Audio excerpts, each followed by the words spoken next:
রাস্তা যে টেন্ডার নিছো, চা পানির টাকা দিবে না? ভাই আপনার যদি চা পানির টাকা লাগে তাহলে আপনি কন্ট্রাক্টরের সাথে কথা বলেন।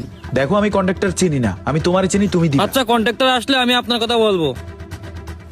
জি ভাই, এই রাস্তার কাজের টেন্ডারটা আমিই নিয়েছি।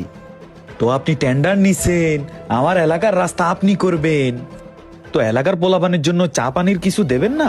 ভাই, এলাকার কোনো পোলাবান তো আমার কাছে চা পানি খাওয়ার জন্য আসে নাই। আপনি যদি চা খেতে চান আমি আপনাকে অবশ্যই আপনি খাওয়াবো। কি ফাইজলামি করেন? হ্যাঁ, আমাকে দেখে কোন অ্যাঙ্গেলে মনে হয় যে আমি আপনার ফাইজলামি করার লোক? ভাই, আপনি যেটা বলছেন আমি বুঝতে পারছি। দেখেন, সব জায়গায় দিতে দিতে এই পর্যন্ত আসছি, আর এখনো যদি দিতেই থাকি তাহলে তো এই রাস্তার কাজ কমপ্লিট হবে না। বন্ধ করে দেন, কাজ বন্ধ করে দেন। আপনি আপনি যদি রাস্তার কাজ কমপ্লিট করতে না পারেন, কাজ বন্ধ রাখেন, কিন্তু এইটা মাথায় রাখেন, আমার বাড়ি থেকে ওই দিকে কাজ আর হবে না। আপনার গাড়ি এখানে আছে, এখানেই থাকবে, ঠিক আছে? ভাই ঠিক আছে, আমি আপনাকে দিব, তবু আপনি এই রাস্তার কাজটা বন্ধ করবেন না।